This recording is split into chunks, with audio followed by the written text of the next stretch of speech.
Thank you. Should be good to go on. Right. Okay. Thank you all for joining us tonight. This is the Planning Committee of Frome Town Council. I'm Steve Tanner. I'll be chairing this evening's meeting. We want to make our meetings available to as many people as possible, regardless of where they are. So we are using a hybrid setup of here in person in the town hall and online via Zoom. For those in the room, a little housekeeping. The emergency exit is in the rear corner of the room. And the assembly point is in the car park. Toilets can be accessed at the end of the corridor on the right hand side, and there is an accessible toilet to the right of the lift.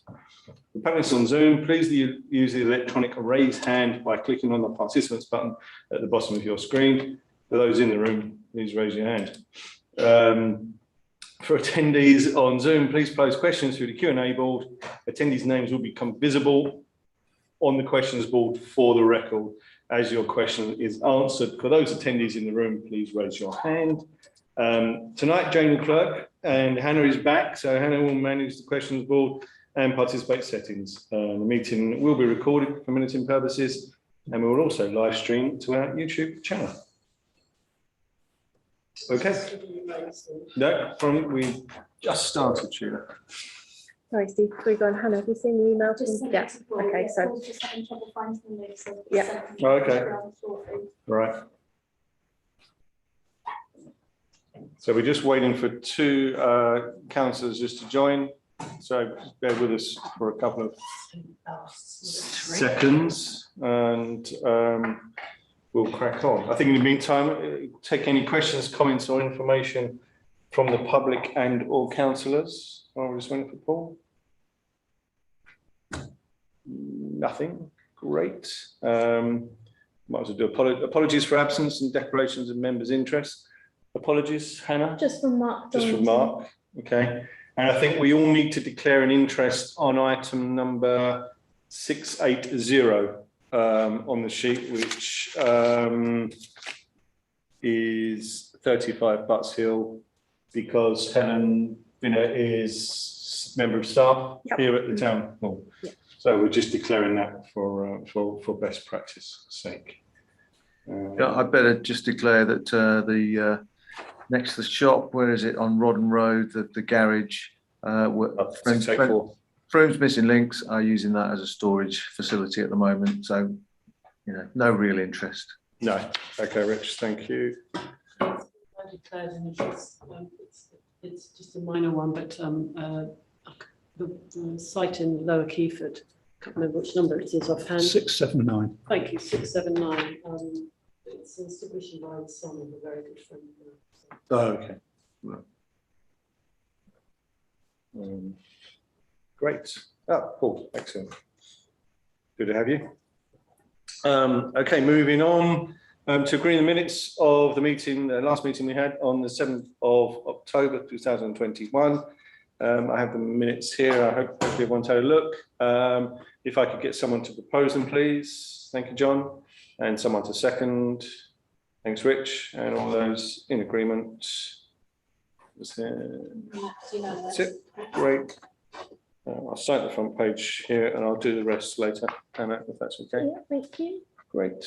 And item 4, to consider the major plan applications received as per appendix number 1. Over to you, Jen. Thank you. So this, we're going to start with item number 692. This is for the. What number was that? 692.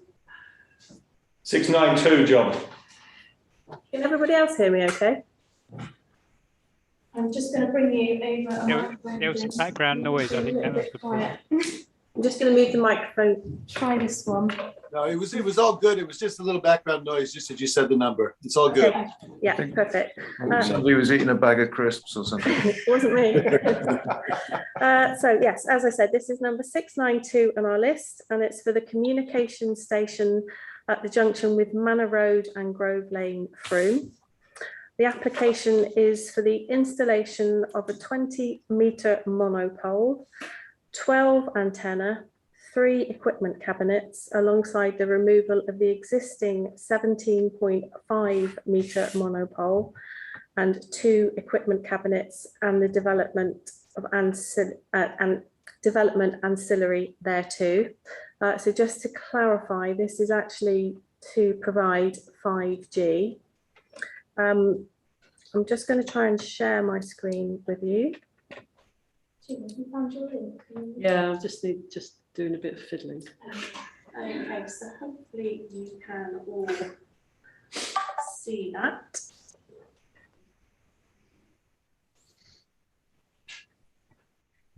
So this is the existing 17.5 metre pole that is already in position. And as I said, it's intended to replace that with another pole, which will be 1.5 metres higher than that one. It will be in the same position, and you can just see the existing equipment cabinets here, and there's some a little bit further round. There have been quite a few objections to this posted on Mendip's website already. And as part of the documentation that goes with the application, there are several documents. One is actually all about the importance of rolling out 5G technology, and that has come directly from government and is addressed to chief executives of local councils, basically stressing the importance of their support in rolling out 5G. There's also some guidance from Public Health England, which basically sets out the latest advice. I can't remember, I think Steve was going to do that bit. I think I've jumped in on his. No, you carry on. Yeah, I'll give this in a minute. Yeah. I mean, essentially, Public Health England are the advisors to government, and their statement is that it is possible that there may be a small increase in the overall exposure of radio waves when 5G is added to an existing network or in a new area. However, the overall exposure is expected to remain low relative to guidelines, and as such, there should be no consequences for public health. So there's a lot of documentation there stressing the importance of 5G as well to businesses and supporting the local economy. I think from the district council's point of view, it would be the considerations that they would look at as much as anything else would be the siting, and that obviously there is already one there, but it will be 1.5 metres higher. Sorry, Jane, as I read it, it was going to be 2.5 metres higher. If that existing one is 17 and a half and they're going for a 20. It says 2.5 metres higher in my notes. I thought that was just a typo. To clarify, it will be 2.5 metres higher. In terms of its setting, normally when that's looked at, if it's in more of a residential area, say a conservation area or somewhere like that, I think that would be an issue. But given that this is on the trading estate, I think that would be hard to argue that it would have an adverse impact. But obviously, some of the comments of the objectors online are saying that they believe it would have an adverse impact on the setting of the area. And that's really what I had to say. Which of us was doing about the statement? I'm sure you'll remember in 2019, this whole 5G came to one of the council meetings. I think it was the council matters. And at the time, the councillors agreed the following recommendation. Froome Town Council has a moral responsibility to protect public health and the local environment. Until there is a more independent scientific consensus that 5G wireless radiation is harmless to humans and the environment, Froome Town Council adopts the precautionary principle that we will not endorse the rollout of 5G. That statement policy is still current. So that is the council's position. Obviously, the advice from Public Health England, it is possible that there may be a small increase in overall exposure to radio waves when 5G is added to an existing network or in a new area. However, the overall exposure is expected to remain low relative to guidelines, and as such, there should be no consequence to public health. You could argue that clarifies or not, depending on which way you look at it. Can I make a comment, Steve? Yes, please, Andy. Yeah. So I was at that famous meeting a couple of years ago, and I remembered that being the position of council. I sent out to members of this group last night some research that I'd pulled together, which in my view quite clearly shows that, you know, the ground rules have now changed. Yeah. We've got clear scientific evidence that there is negligible risk to public health. Yeah. And I think the arguments in favour in terms of better communication, infrastructure, you know, Chamber of Commerce, I'm sure, will be very much in favour of this coming in, facilitating meetings like this and so on. I think those benefits far outweigh that negligible risk to public health. Thanks, Andy. I think as a planning committee, we can't go against what council has already set out. Is that correct, Jane? I don't think you're going against what the council has stated, if you take into account the fact that you've now got evidence that it's safe. Okay, well, I think one of the things that we were going to do is look at this as a planning application. Mm-hmm. And then whatever we decide here will become a recommendation to full council to go back and look at this statement and this policy from 2019. Okay. Sorry, Steve, I was just going to ask, Andy, could you clarify who you are as you're sitting around the table? Sorry, yes, yeah. Councillor. I'm not a councillor, I'm just here as an interested member of the public. For those viewing, so I suppose really it would be good to hear from other councillors what they feel about this application. Sorry, Paul was having a slur. Thanks, Steve. I just wanted to ask a question, really. Can we separate this planning application for a new mast from the I don't know how you call it, the kind of adoption of 5G in Frome? Because it seems to me that, you know, to replace this mast with another mast, a bigger mast, is not necessarily that controversial. But however, 5G is obviously very controversial, and I personally think that if by not objecting to this, we're accepting 5G in the town, I think that should be a decision for the whole of the council rather than just the planning committee. Thanks, Paul. Yeah, Rich. I was going to say something fairly similar, but I think personally times have changed. We've all been, as councillors, been given lots of information over the last 2 or 3 years about 5G, and we've probably used it and experienced it already. I've seen it in certain situations already, and it's already, you know, across the country. So I think I agree with Paul there. I think we should go back to full council and look at our statement in light of new evidence. And I think personally, in terms of this application, I think for the siting of the pole and the boxes, you know, I don't have any objections to that. It's whether or not we agree in future that 5G is something that we're not going to object to. You know, I don't actually have any objections to this anymore. And as per this planning application, I'd be happy to see it go ahead, but I recognise we've got to go back to full council for a sort of comment or a change of that policy. Great, thanks, Rich. John, did you have your hand up? Yeah, no, I would echo what other people have said. I'm not sure if it is within our power to refuse 5G. It would seem like a mad thing to do in the first place. I think, given the past 2 years, the kind of risks we've faced from COVID, and then the kind of risks we face from having vaccinations, you know, those are well defined. We understand those, and we've taken those on. I have not seen any evidence that 5G poses any threat, which is even close to the threat of a vaccine. So I would say I can't see any reason for us to object on the 5G grounds. And I think it's fine to go to full council. I'm not sure it's our power to actually stop it coming, because it's going to come. It's coming everywhere. Yeah. And I think we just need to keep watching the evidence if we know, there's danger. But I attended the meeting when the decision was taken. I didn't agree with the decision at the time, and I was in a very small minority.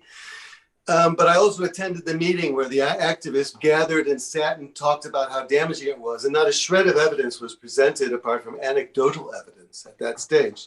And the decision we made was, I thought, was a little crazy. So I would say I have no problems with this application whatsoever. Okay, thanks, John. Anyone else got any? I agree with what's been said. Thanks, Sheila. Okay, so Jane, jump in when I get this wrong, but I think what we're saying and what I'm hearing is that as a planning committee, we have no problem with this application. However, we don't have the power or the authority to make a decision, and that we feel the whole council should make that decision about 5G overall. Yeah, just to add, my understanding is that as a council, we're bound by the policy that council agreed previously. So we can't support the application, but I think it would be wise if we made a recommendation to full council for us to review our policy on 5G. Any comments that we send to mend it, I think even if we say we're unable to support this application, that's not a material objection, but it is true to our council policy. So if everybody was happy, we could send a response that whilst the planning committee have no objection to the proposal, we are bound by council policy and we're unable to support this application. However, we will recommend to full council that we reconsider our policy on 5G. So, Steve, can I just clarify something?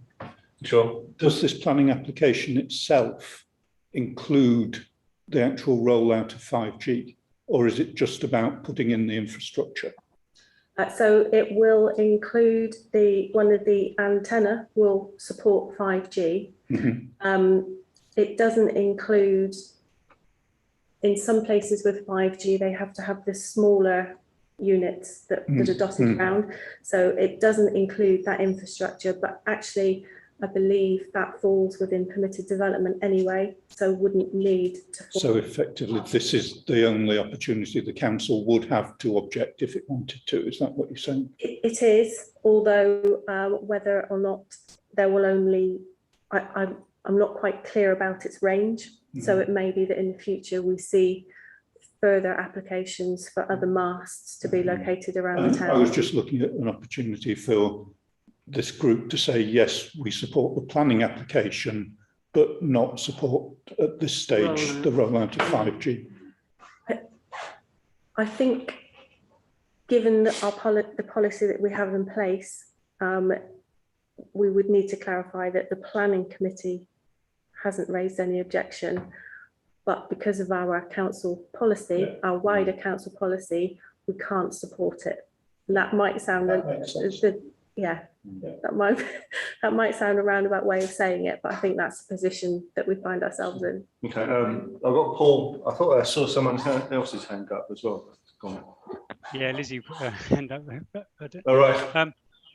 I was just going to kind of ask a similar question to what Andy just answered, and it's really kind of subtle language going on here, I think. But yeah. I think, in a sense, personally, I wouldn't double negatives, but so I wouldn't like to say I don't object, given our policy, if you like. So as a planning committee member, if we're voting to say we don't object at this stage, however we can't support, then personally I think I'd have to abstain from that vote. However, if we actually can say something like Andy just suggested, which is that I can't remember exactly what it was, but it basically that we don't have any objection to the change of a mast, but we do continue to have an objection to 5G rollout until we've changed our policy. And I think that goes for the planning committee as well as the rest of the council, personally. But Yeah, thanks. it's quite subtle. Lizzie and then John. Just continuing the subtle wording thing, that also We rely on you, Lizzie. You're our English expert, you know. blimey. If I think I support the general direction of travel on this one, but I would say if we're looking at taking something back to full council to review the policy, it's to review the policy, not necessarily to change the policy or whatever. It's to really kind of get to grips again with the information that people will bring to us, because it's only right and fair that we listen to that there are some strong voices objecting to 5G for various reasons, and I think we have to bring that into and show that we are keen to hear those voices and to listen to that evidence as well as the wider evidence that we're getting from people like Public Health England, the evidence that Andy's presented and provided to us, which is brilliant. But just that we're coming at this with a broad, open mind, not just going, yeah, well, we'll deal with one mast and then we'll just change our policy. I think, we have to do that more in the round. Good point. Very good point. John, I saw your hand go up. Well, I rather liked what Jane had said originally, because I feel we should not let ourselves get completely trapped and stymied by a bad decision a year ago or whenever it was. I do feel that we don't have an objection to the planning application per se, and that 5G component is part of it. What we can, we should go with the rest of the council, but if we're just going to stay that we can't do this here and now, well, then we're kicking it into the long grass. And I'm not convinced that there will be a decision that will alter this in any way, shape, or form. So I can't. I feel that as planning, on a planning committee, we have to make a decision based on the facts that are before us, and there are no facts telling us why 5G is dangerous. And that's the decision we make. Whether full council wants to prove that or not is not the issue. We are bound by the decision, but we have no objection, as Jane put it succinctly at the beginning. I think that should be our position, rather than just kicking in the long grass, because we're going nowhere with it. All right, thanks, John. Sheena. I just wanted to come back at what I think Andy was saying, which was that we've got no objection to the masts. That's clear. I think that's everybody's agree with that. Yeah. But we don't actually know whether that mast will automatically then roll out 5G across through. We just know that it's replacing with the potential to be able to roll out 5G. That's sort of what you seem to be saying, Jane. I did contact the agents for the application and specifically asked the question, will this be for the installation of 5G? And they confirmed that it would be. Yes, so what we're saying here is, though that 5G might not be switched on immediately, this is the only opportunity we have to object or to not object to 5G being rolled out, because this won't come back to council or any other committee to ask permission to flick the switch and turn on 5G. Do you see what I mean? There's two different things. So what we're saying is there's no problem with the mast. Because of our previous recommendation, we have to review that at the full council meeting to clarify, because this is the only opportunity we have to say whether we're on this particular installation, whether 5G can go ahead. You see what I mean? There's two separate things. So we could say that we don't object to the installation of a new mast. However, we don't support the rollout of 5G in line with current council policy. If you want to add that we will ask that the council... We recommend Council review it. Yeah. Urgently. So I put we will, however, recommend the council reviews. Yeah, reviews Our position. our current position. Okay. So would anybody like me just to read that out again, just to please. clarify? Can I just raise one small issue? Yeah, sorry, John. We also have a council position on trees, and we make decisions around the fact that people want to trim their trees. We haven't had to go back to full council for that. So I'm just pointing that out. You know, what is the exception here? It's only because of the 5G. So that is my point. I just feel that this application will not go forward because people will not change their minds, or a discussion will be never ending in council. And therefore, this planning application will not go forward unless it's just going to happen anyway, which probably is anyway, because we have no statutory power. Yeah, Just you're make right. that point. Yeah. It's going to go ahead, whatever we say. I think we probably all appreciate that. I think personally, my position is that I just think the full council made this statement in a very sort of long meeting, and I'm not sure that we can. Well, I don't feel comfortable in us just sort of basically ignoring that at this stage without it going back to all those councillors. If it helps, I did take some advice from the town clerk prior to the meeting, just checking what the position was, and he also felt that we, as a planning committee, consisting of not the full complement of councillors, shouldn't change or go against an existing council policy. So you know, I'll just Fairly clear. yeah, That's pretty clear. Yeah. Fairly clear advice. Yeah. Rich, sorry.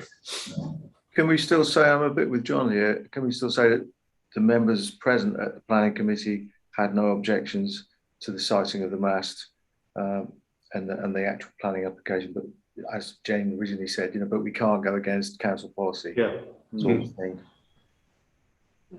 Yeah. It sounds like we've sort of talked ourselves back round to your original wording, Yeah. Jane. Well, We are going round in a circle. We are going in circles, yeah. yeah. Basically, as a planning committee, we don't object. I think that's the long and short of it. But we have a council statement that's out there that contradicts, to a certain extent, what the planning committee is saying. So it needs to go back to full council to relook at that statement. Yeah, I can't support that, but that's fine. Okay, so just to clarify, which response are we going with? The first one I read out or the second one? I got the first one. Why don't we vote on it? Okay. Read out the first one and we vote on that, and then read out the second one and we vote on that. Okay, so the first possible recommendation is the planning committee, or Frome Town Council Planning Committee, have no objection to the proposal, but we are bound by council policy and are unable to support the rollout of 5G. We will, however, recommend to full council that it reconsider, or that it, yes, reconsiders that policy in light of new evidence. Okay, so could I have a show of hands of everybody who's in agreement with that? So that's 1, 2, 3, 4, 5. So that's 5 people supporting. Any abstentions? 6 people supporting. Sorry, it's very confusing with people around the table and people. 6 supporting. Group. Anna? Yes, So that's 5, isn't it? Oh, with you. 5. 1, 2, 3, 4, 5. 5, isn't it? Yeah. There's only there's 6 councillors attending, and we've got Paul abstaining. Are you abstaining or voting against? Is that subtle too? I'm abstaining. Yeah, I'll abstain from that one. Right. Okay, so that's 5 in favour and 1 abstention. So then that means that the second recommendation is not necessary, and the one that I just read out is the one that we will go with. Okay. So are we going to propose and second on that one? What? So someone's proposed it? Yeah. and second on that Yeah, one? if I could get someone to propose that then, please. Thank you, Rich. Someone a second. Thank you, John. Okay, and that's 5 in favour, and then you need to ask for abstention. And 1 abstention. Yeah, and 1 abstention. 1 abstention. Thank you. Great. Can we just clarify that the council meeting where it will be debated is the 17th of November? 17th of November. Or do you think it will be debated then? It's possible that it could be. It won't be myself that takes that report forward. So I'll just need to clarify that with the town clerk, that will actually be the date that we can, the next meeting. Yeah. Okay, that's the next council meeting. That's the next council meeting, yeah. Great, thank you. Right, so next on the list for discussion is item number 684 on your lists, and it's for 34 Rodden Road, Frome. It's for the erection of 1 self-built dwelling with vehicle access and associated works. Bear with me again while I share my screen.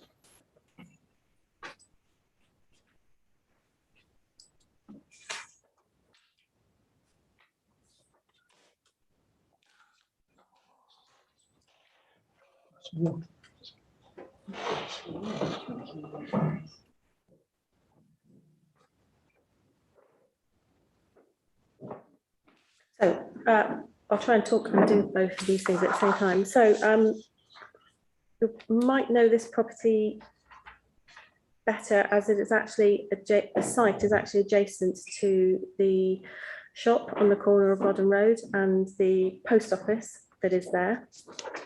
Jane, I can't see your screen anymore.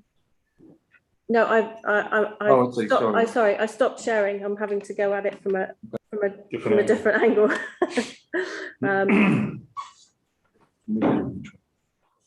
Yes, yeah, keep going. Right, so sorry, James is going to find so yeah, this is the shop, corner of Rodden Road and Berkeley Road, and it's adjacent to that shop. Its current usage is the garage and with parking in front, and it would appear that the site is owned by the same owner has the ownership of the shop and this site, which is coming forward for planning application. Is that correct, John? That is correct. Yeah. So that's where we are. There are a lot of objections that have already been submitted to mend it. The main concern is the impact that this will have on traffic. Right, I'm ready to share my screen with you now.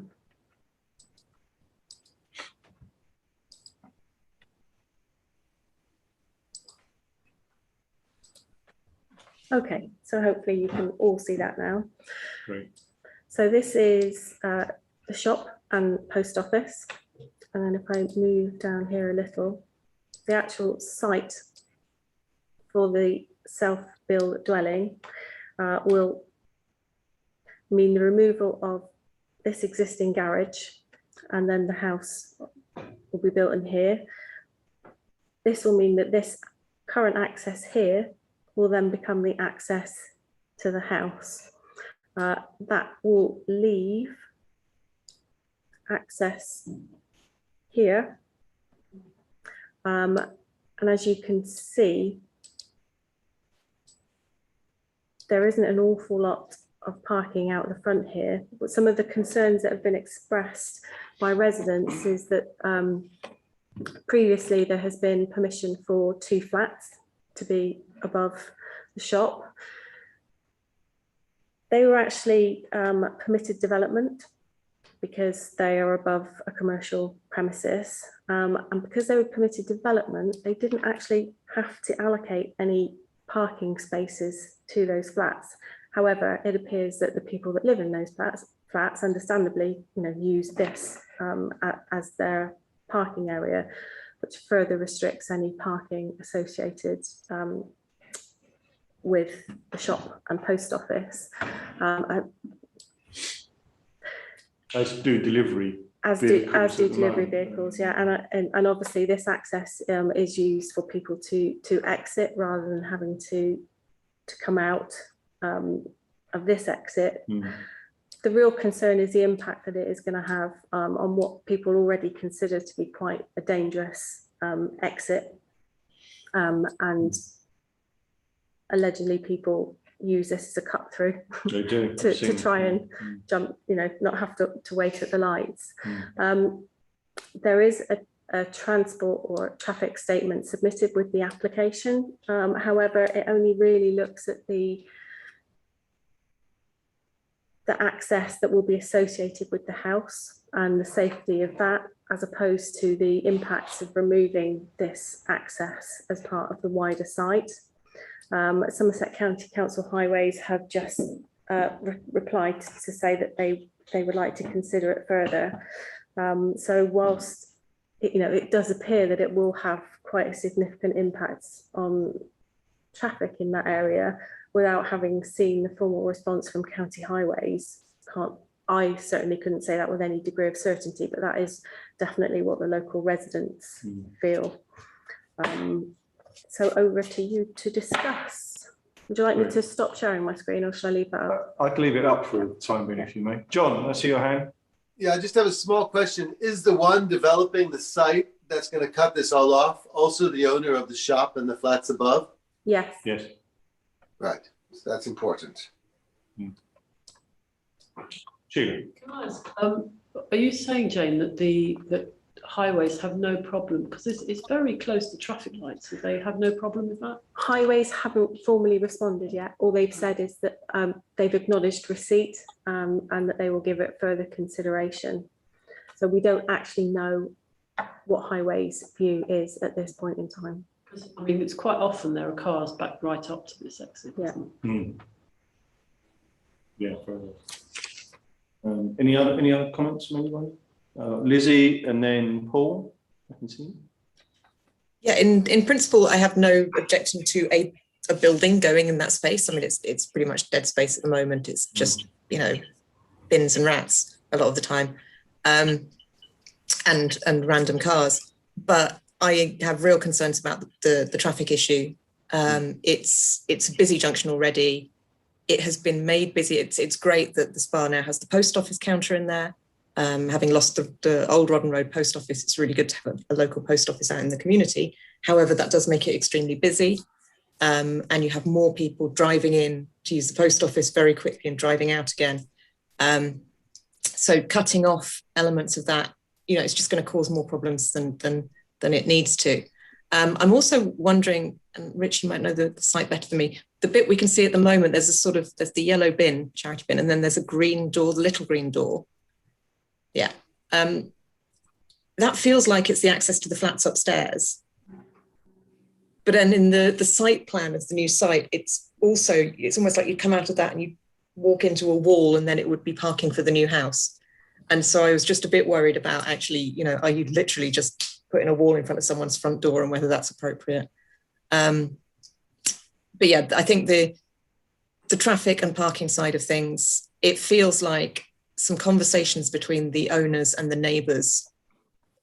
Actually, this planning application has possibly brought out into the open a lot of issues that have been bubbling for a while in terms of where the delivery lorries park, cars parking across people's driveways, people blocking the lights, all of this sort of stuff that's been rumbling. So actually, if Transport and Highways wanted to kind of get involved in a broader discussion about this space and how traffic moves around it, I think that could be really helpful. Thanks, Lizzie. Paul?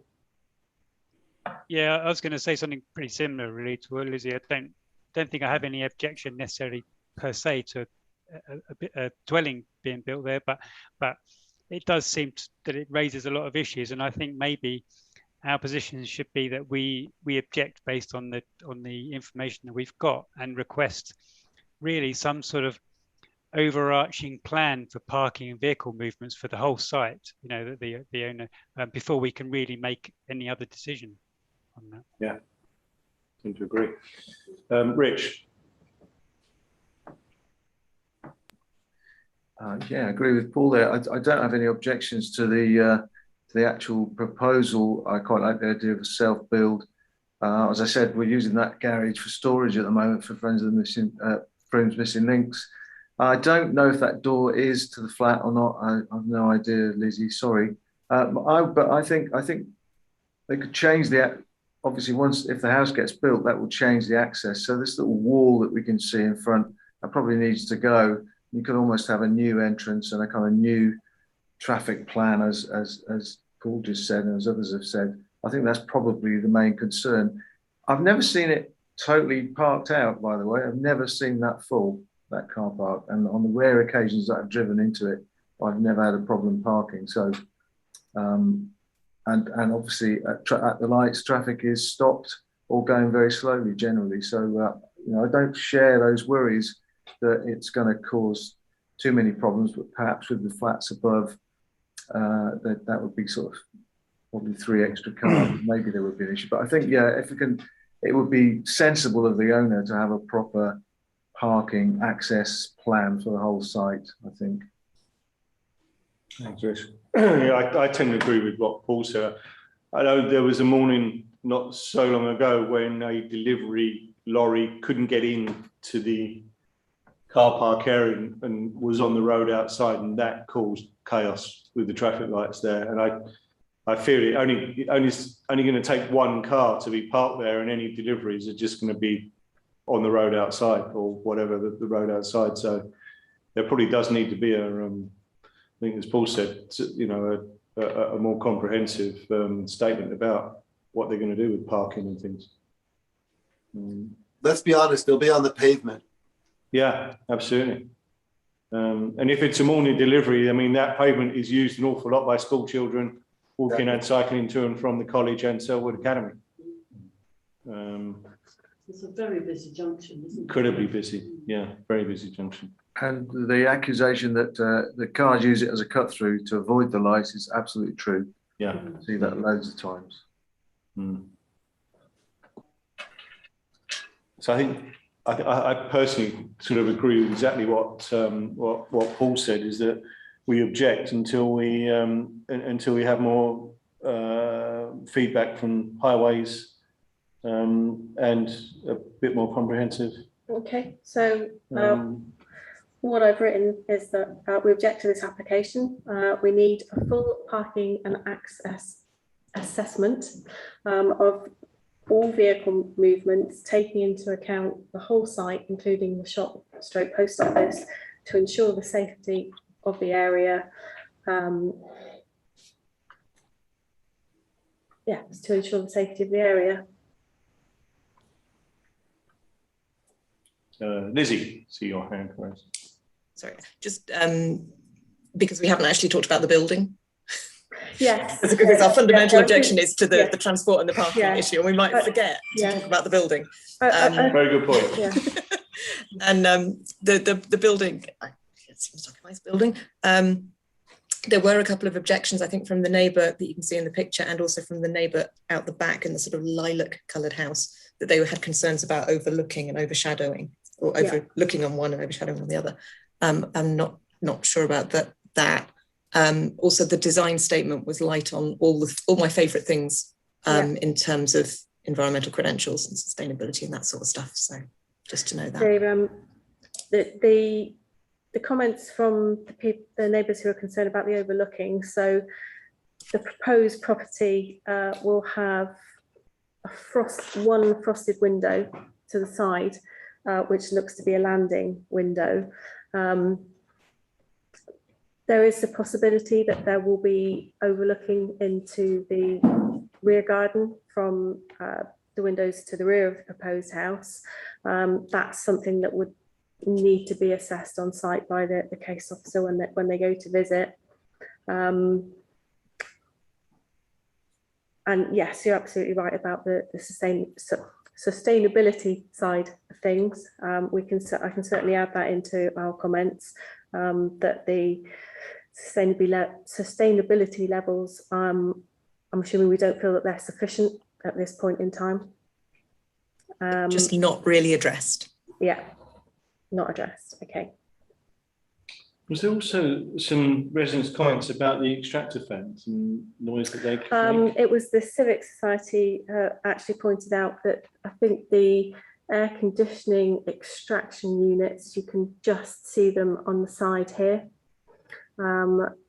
whether there's any more that we can't see. So essentially the new house, the boundary of the new house will be here, because it's quite a narrow site. The new house will be located right next to these air conditioning units. Yeah, that was one of the comments one of the neighbours commented. Right, They said they can hear it and they can't open their windows because of this. Right. Paul, see you. Just a quick comment, just looking at the plans, it looks to me like the landing window faces the shop rather than the neighbour. Oh, does it? I think so, yeah, unless I'm misinterpreting. In which case then the other elevation is blank with no windows, is that right? Yeah, although I mean it could be argued that the 2 bedroom windows at the rear will probably overlook the neighbour's garden, I imagine. Yeah, that's what I'm saying, that there's definitely the potential for overlooking to the rear garden. Yeah. Okay, so we can add in that sustainability has not been addressed, and concerns raised by existing residents about overlooking would need to be assessed on site.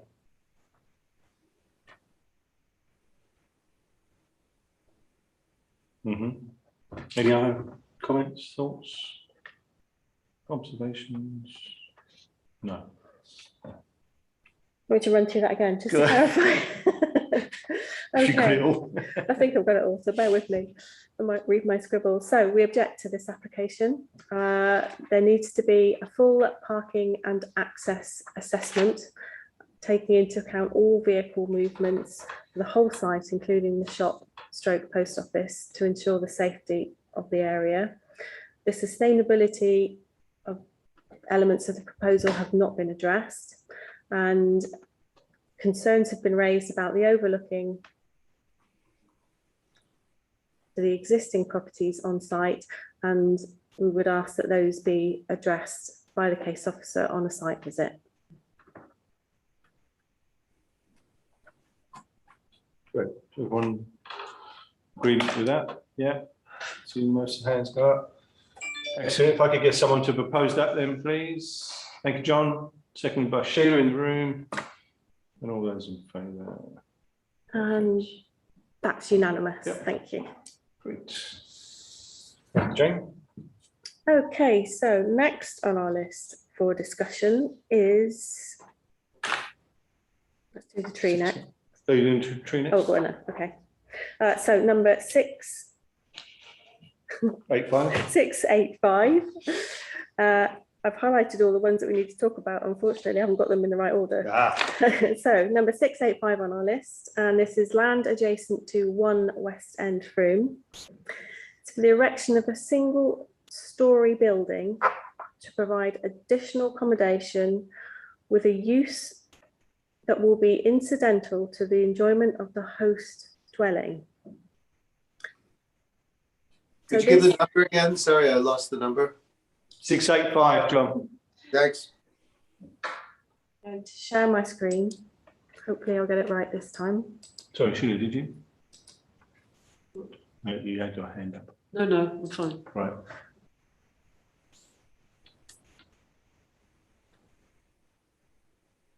So from above, the site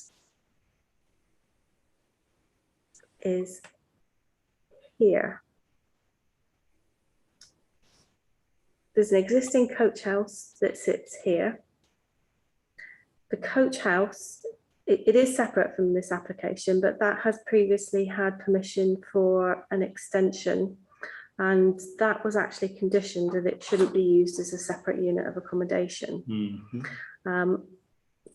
This is a street view of the site, and the proposed extension will sit in this area here. Is that a house? That there? This is, yes, so this is described as the host dwelling house. And if you look at the plans, so this is the bit, the existing building that I was showing in the previous view. This is New bit. the new extension. You can also see that it's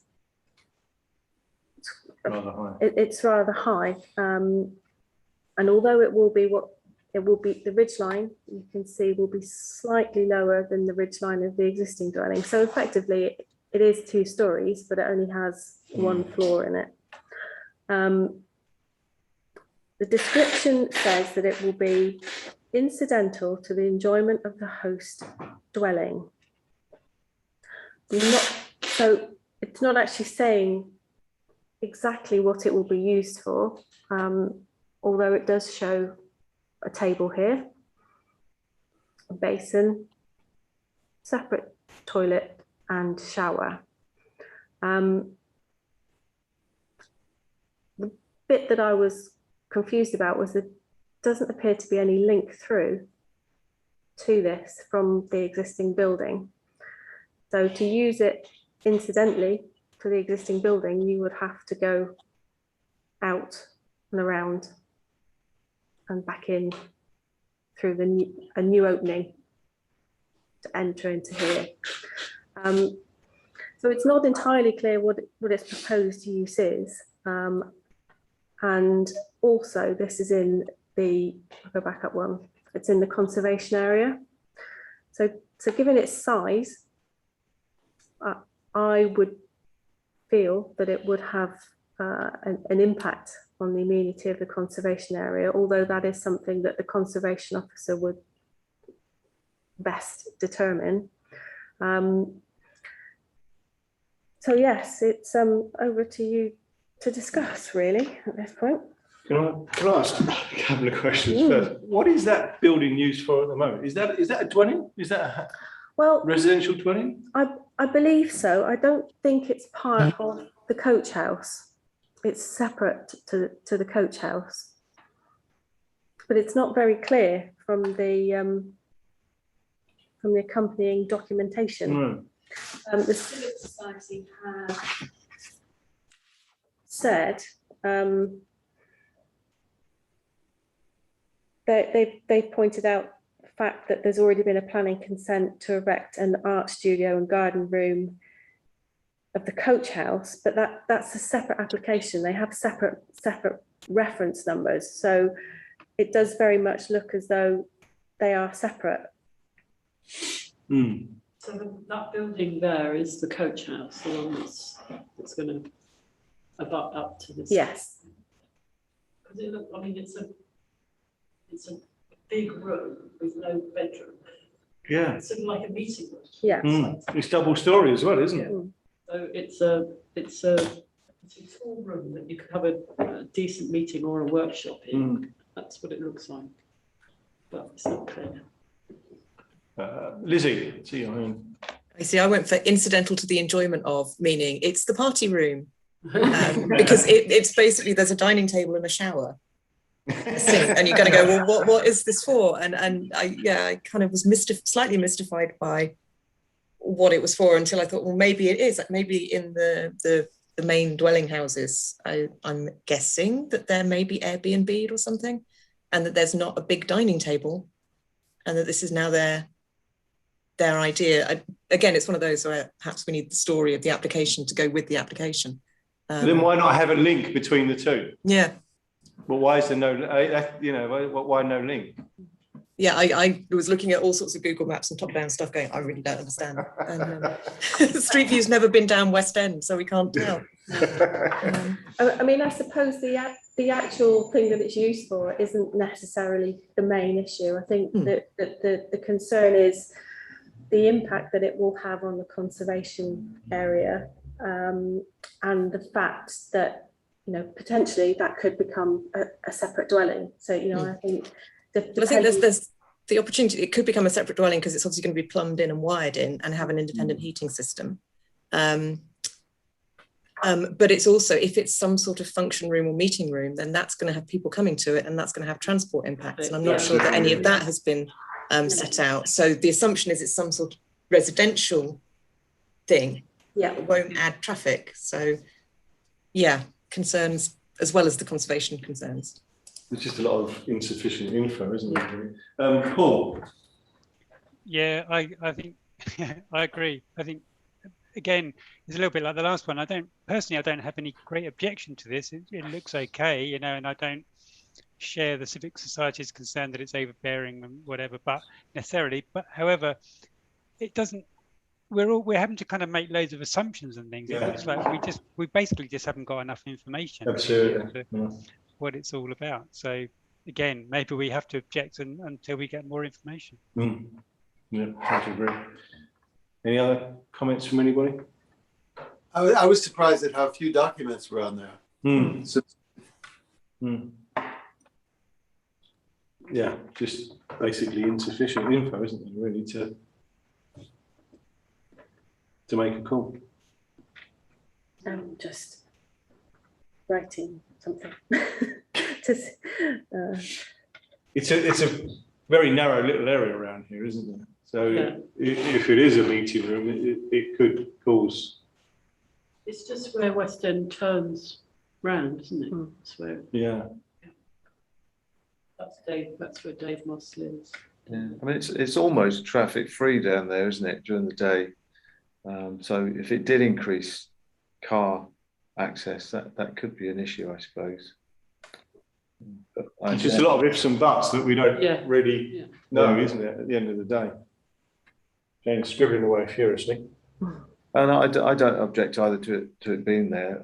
It's just, yeah, there's not quite enough information, really. I think that's true.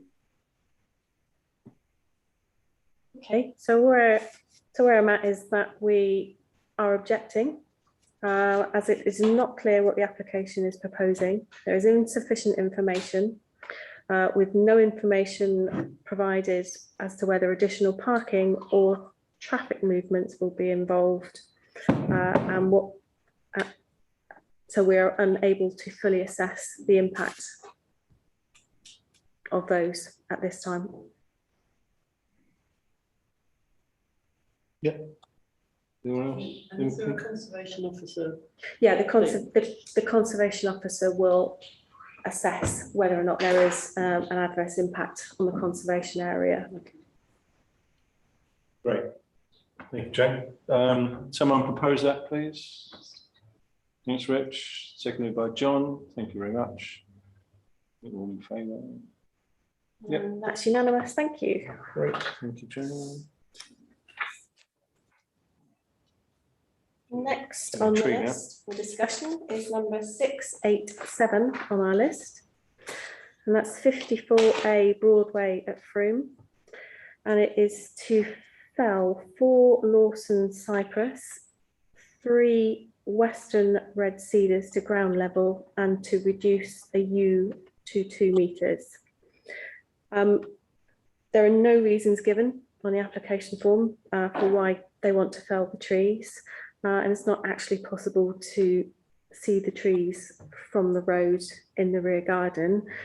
And that's really about as much as I can tell you on this application, because that was all the information that was submitted. I think we need more info. That's the long and short of that one. Yeah. Any other comments? No, last time I was down there, there's a little alleyway at the bottom of the garden there you can walk. My guess is they're very overgrown there. That garden hasn't been looked after for quite a while. It backs onto the what they call the Broadway allotment site, doesn't it? I think so, yeah. So you know, but yeah, you can. It's just impossible to make a decision because you can't really see what's there. It's a typical case of give us a few photographs. John. Yeah, no, not enough information, but just noting that similar trees, these Lawson cypress, either fell down or have been taken down by town council in Victoria Park because they tend to split. So there could be a very valid reason for that. Yeah. So I think we just need to have information, but there's nothing. Absolutely. There could be, as you both said, it could be a very valid reason, but we don't know. Okay, so how about we object? There is insufficient information. No reasons have been given for the felling, and with no photographs of the trees to assess whether or not they are worthy of a tree preservation order. Further information is required. Great, perfect. Someone propose that, please. Thanks, John. Seconded by Rich. All those in favour of that one? Great. And that's Thank you. unanimous, thank you. I hadn't specifically highlighted any other applications for discussion unless there are any that anybody wishes to raise in addition to the ones discussed.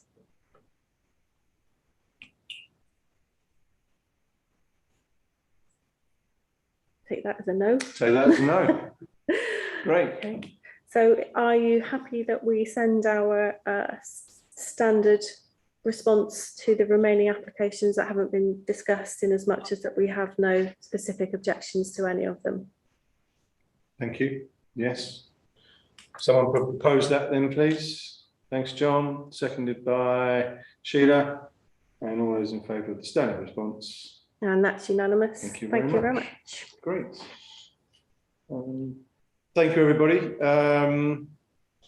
We'll come back with a date for the next council meeting and what the agenda will be, and try and get that onto the agenda, and that will be published in due course. Great. And the next planning meeting? The next planning meeting is on Thursday, the 18th of November. Back to